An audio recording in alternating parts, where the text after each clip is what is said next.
माघ महामहत्तम 18वां अध्याय। हरे कृष्णा, राधे राधे।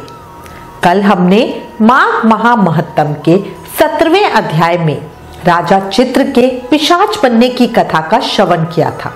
अब आगे द्रविड़ नगर के चित्र नाम वाला राजा, जो विष्णु निंदा और द्वेष के कारण पिशाच हो गया था, वो देव द्युति ब्राह्मण से मिलता है।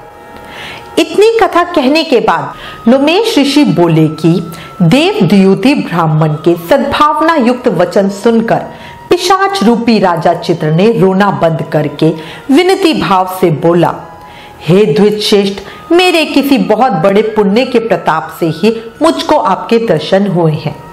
बिना पुण्य के साधुओं की संगति नहीं होती।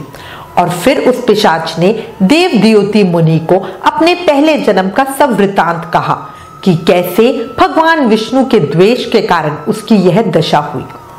पूरा वृतांत सुनने के बाद वह पिशाच फिर रोने लगा और बोला, जिस हरि का नाम यदि अंत समय में मनुष्य के मुख से निकल जाए तो मनुष्य विष्णु पद को प्राप्त होता है। जो सबका पालन करता है उसी से मैंने द्वेष किया। यह सब मेरे कर्मों का दोष है, जिसकी ब्राह्मण तप द्वारा प्रार्थना करते हैं।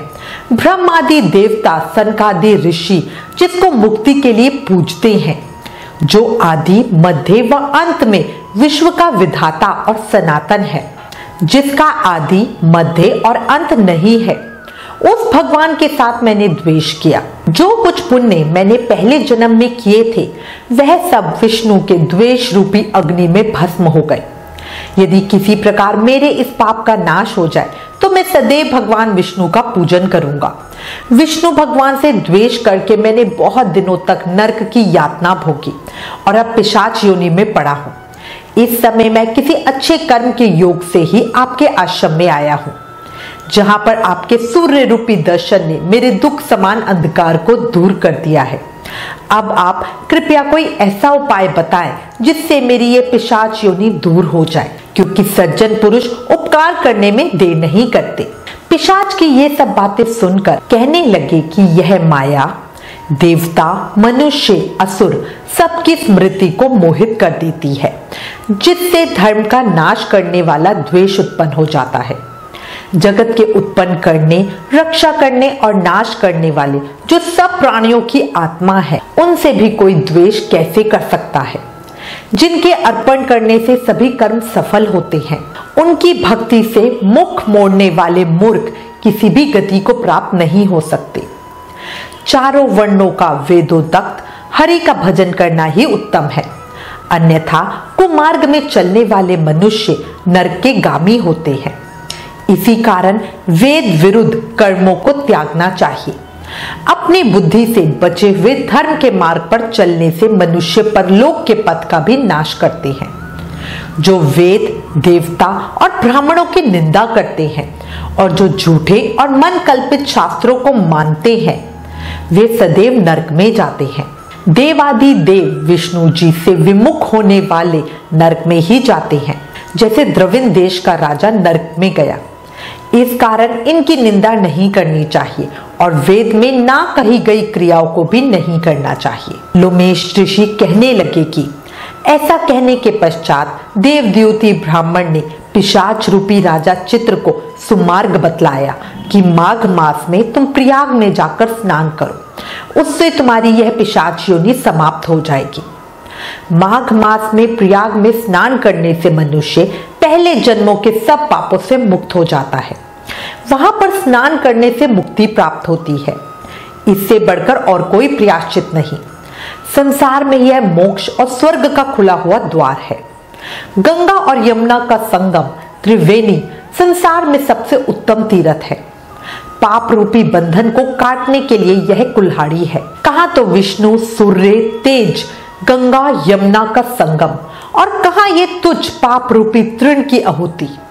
जैसे घने अंधकार को दूर करने वाला शरद का चंद्रमा चमकता है, उसी तरह संगम के स्नान से मनुष्य पवित्र हो जाता है। मैं तुमसे गंगा यमुना के संगम का वर्णन नहीं कर सकता। गंगा जल की एक बूंद के स्पर्श से केरल देश का ब्राह्मण मुक्त हो गया था। देवद्युति ऋषि के ऐसे वचन सुनकर पिशाच रूपी राजा चित्र के मन में कुछ शांति उत्पन्न हुई, मानो सब दुखों से छूट गया हो।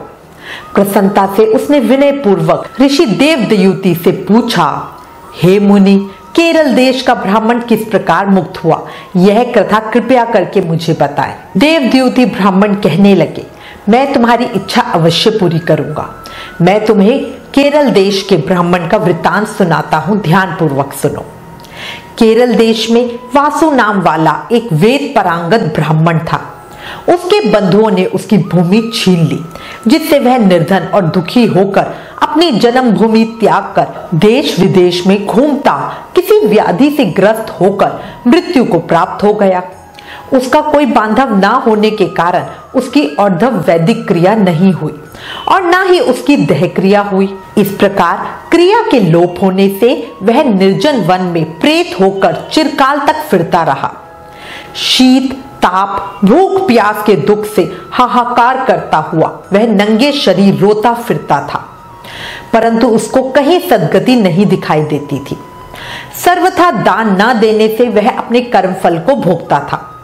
जो लोग अग्नि में आहुति नहीं देते, भगवान का पूजन नहीं करते, आत्मविद्या का अभ्यास नहीं करते, अच्छे तीर्थों से विमुख रहते हैं, जो लोग दुखी लोगों को स्वर्ण, वस्त्र, तांबुल, रत्न, फल तथा जल नहीं देते तथा छल कपट से जीविका प्राप्त करने वाले, दूसरों तथा स्त्रियों का धन हरने वाले, पाखंडी, कुटिल, चोर, बाल, वृद्ध तथा आतुर और स्त्रियों निर्दयता करने वाले, आग लगाने वाले, विष देने वाले, झूठी गवाही देने वाले, कुमार्ग पर चलने वाले, माता पिता, भाई बहन, संतान तथा अपनी स्त्री का त्याग करने वाले, जो सब तीर्थों में दान लेते हैं, पालन करने वाले स्वामी को त्यागने वाले, गौर तथा भूमि के चोर, वेदों की निंदा करने वाले, प्राणियों की हिंसा करने वाले, देवता और गुरु की निंदा करने वाले, यह सभी बारंबार प्रेत, पिशाच, राक्षस तथा बुरी योनियों में जन्म लेते हैं। अतः बुरे कर्मों से बचकर धर्म के कार्य तथा यज्ञ, दान और तप आदि करने चाहिए, क्योंकि कर्म फल अवश्य मिलता है। इस प्रकार प्रेत की गति देखकर किसी को भी पाप कर्म कदापि नहीं करने चाहिए। माघ महामहत्तम 18वां अध्याय समाप्तम। प्रेम से मन से जाप करते रहो। हरे कृष्ण कृष्ण कृष्ण हरे हरे, हरे राम राम राम हरे हरे।